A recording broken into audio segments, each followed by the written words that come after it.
Good evening guys. Me again. Өнөөдөр айгүй гэр орныхаа ажлыг төлөвлөсөн байсан ч гэсэн midway through залхуу урсан. Яг ингээл 50% та ажлынхаа 50%-ийг гүйцэтгэжээ. Тэгээ үлдсэн 50%-ийг хийсэн чинь залхуу үрээд тэгээд гарч ундаа аваад ундаагаа кино үзсэн. Тэгээд кино үзсэнтэй холбогдуулаад өөрийнхөө хамгийн дуртай киноны хадлаар ярих гэж шийдлээ. Тэгээд энэ кинотой яг анх яаж танилцсан бэ гэхлээр энэ бол миний хамгийн анх Америкт ирээд яг бүр шимтэн үзсэн киноны нэг гэхгүй юу?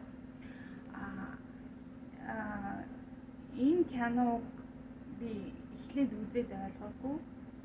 Тэгээд манай host family байсан эгч маань надад санал болгоод бид хоёр үзчихсэн аахгүй юу? Host family гэдэг нь болохоор анх ингээд сургуулаар ирж байгаа оюутнуудыг ингэж орогнуулах гэж арай муухай ярих тэргүй байна. Байлгадаг юм гэр бүлд ингээд оноогдоод ингээд тусгай ингээд гэр бүлүүдэд оноогдоод ингээд амьдардаг host family гэж нэрлэдэг. Ингээ монголоор өгчилж орчуулах юм бол эзэн гэр бүл гэсэн утгатай байна л да. Тэгээд ингээд ор хоногийнхоо хоолныхоо мөнгийг төлөөд тэгээд хэсэг хугацаанд сургуулаа төгсөлөө тэр айлд ингээ хамаарагдаж баг хүүхдэн юм шиг ингэж тэр зурдаа ингэж амьдардаг. Тэгээ манай host family-гийн гэр бүл нь болохоор single mom байсан. Имлэгийн им ухтагч урд нь ингээд front desk-т ингээд сууж идэг юм. Имлэгийн тийм нэг ажилтан байсан. Тэгээд нэг өргөмөл охинтой амьдардаг Сара гэдэг эгчинд би амьдардаг байсан. Тэгээд бид хоёр ингээд хаяа хятад хоолны газар орж хоол идчихээ. Тэгээд хаяа бид хоёр эмэгтэй хүмүүс болсон ингээл хавж юу яриад ингээл айгуу тэгж татсан байхгүй юу. Тэгээ нэг өдөр цаачаа сүүлийн үед айгуу тийм нэрд гараад байгаа юм уу, тренд болоод байгаа кино хоёлоо үзэх үү гэлдэгдэг байхгүй. Тэгэл за тгийгээл хоёлоо үзэл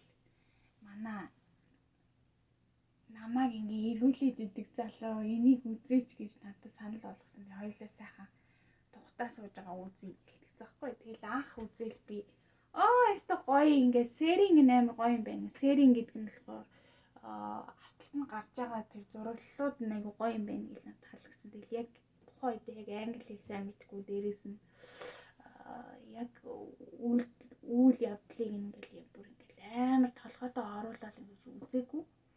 Тэгэл би сайн ойлгоогүй болохоор ингээд дахиж үзмээр санагдаад л тэгж бодогдол яваадсэн гэсэн. Тэгэл олон жилийн дараа тэр host family-гээс явсан. Тэгээ өөрөө ч юм байртай болоод ганцаараа амьдардаг болсон. Тэгээ тэрнээс хойш за энэ кино бүрэн ирэхээр нь айлгыг гээд DVD-г нь худалдаж авсан. Тэгэл үзэх болгондоо ингээл яагаад ийм учиртай болоо. Би энэ киноны яг учрыг нь үнэхээр тайлж чадахгүй маа гэх. Нэг бодлын зөгнөлт юм шиг, нэг бодлын ийм романтик хайрын кино л та. Ерөнхийдөө бол нэг бодлын зөгнөлт юм шиг, нэг бодлын зохиомлт юм шиг, нэг бодлын ингээд яг жинхэнэ амьдралтай ямар ч ойр биш. Doesn't make sense. Тийм кинохгүй. Тэгэл би яг ямар үйлдэл дээр энэ хоёр ингээд захиагаар харилцаад байдсан болоо гэл бодогдол ингээд намайг амар интриг болгосон байхгүй. Интриг гэдэг нь болохоор амар сонирхол татсан. Ингээд ямар учраас энэ хоёр ингээд захиачаад байгаа. Энэ хоёр ингээд захиагаар бичлцдэг. Тэгсэн мөртлөөсөө нэг нь болохоор 2000 хэдэн он юм бэ? 2004 он. Нөгөөдг нь болохоор 2006 он. Энэ кино болохоор 2006 онд гарсан кино. Тэгээд 2000 залуу нь 2006 оноос хүүхнийг бичээд идэв байхгүй юу? Тэгээд can this be happening гэл нөгөө нэг хүүхнээ бичдэг байхгүй юу? Тэгсэн чинь залуу нь it's happening гэдэг байхгүй. Тэгэл тэр хоёр хоорондоо захиагаар бичсээр байгаа л уулзах болол ингээл тэгдэг. Тэгээд амар сонирхолтой кино гэдэг. Ямар учраас ийм бистэ ярих гэж янзгалж байна. Sorry guys. Ямар учраас энэ хоёр ингээд холбогдох хэрэгтэй байсан болоо гэдгийг хоорондоо бичээлсэн чинь энэ хүүхэн өрдний энэ залуу birthday харж исэн. Ягаад гэхээр энэ хүүхний найз залуу нь болохоор birthday-г нь хийх гээд ингээд машинаасаа ингээд пиав оруулж ирээд бийжсэн чинь нөгөө захиагаар харилцдаг залуугийн нохоо наалдагдчихад араас нь гүйж явж байгаад энэ хүүхний найз залуудаа таарлаад тэгээд нохоогийн тэр пиав оруулж исэн залуунд барьж аваад тэгээд тэр хоёр танилцаад тэгээд манай найз өхний төрсөдөд хурж иргээ урьдаг байхгүй. Тэгээд анх би нэгээ харж исэн.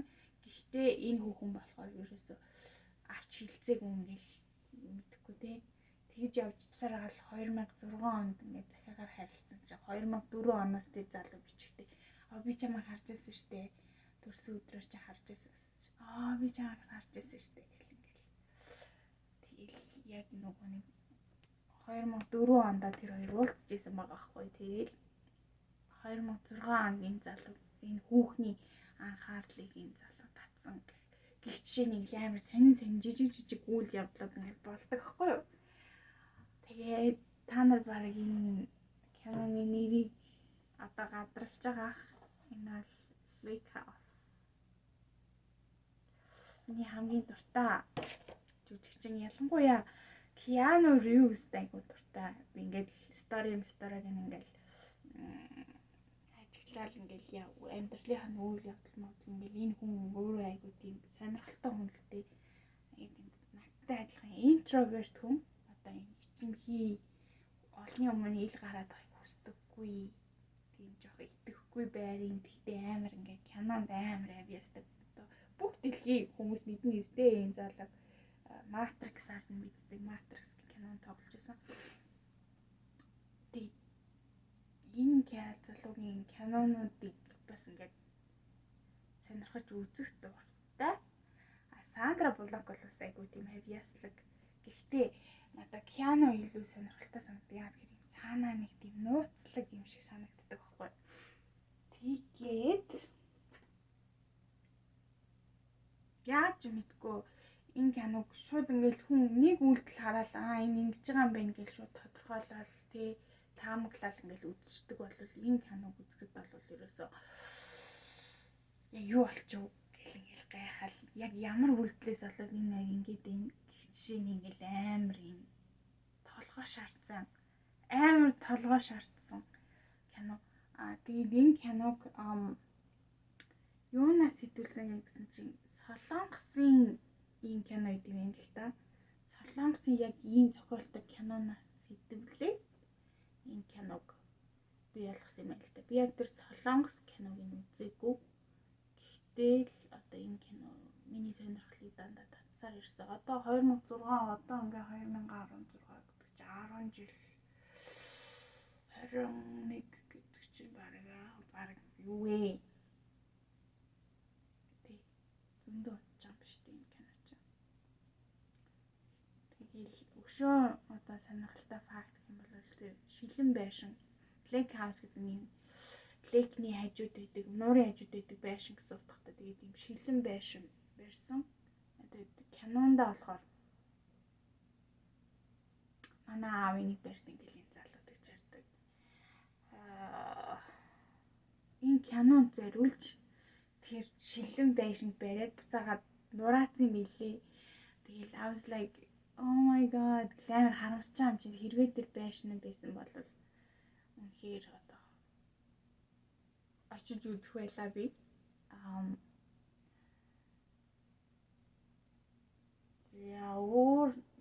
юм бол энэ кинон дээр Чикаго гардаг романтик кинонуудыг одоо ингээд Чикагод хийсэн кинонууд гэх юм бол энэ Lake House байна. Тэгээд дээрэс нь The Wow гэх кино байгаа. The Wow VOW гэх кино байгаа. За ингээд зөндөө ярьчлаа. Та бүхэн ямар ч лээсэн хэрвээ if you give a damn about it like хэрвээ энэ киног үнэхээр тоох юм бол сонирхлож татчихвэл заавал үзээрэй гэж хүсье. За анхааралтай зүйд баярлалаа.